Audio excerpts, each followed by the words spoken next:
How's my son? He's going to be all right. Oh, thank God. Finally, some good news. There's no other way to take that. That's a great attitude. I gotta tell you, if I was getting this news, I don't know that I'd take it this well.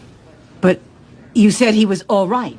Yes, he's lost his left hand, so he's going to be all right. You son of a bitch! I hate this doctor! He's a very literal man. Yes, that's more the way I would take the news.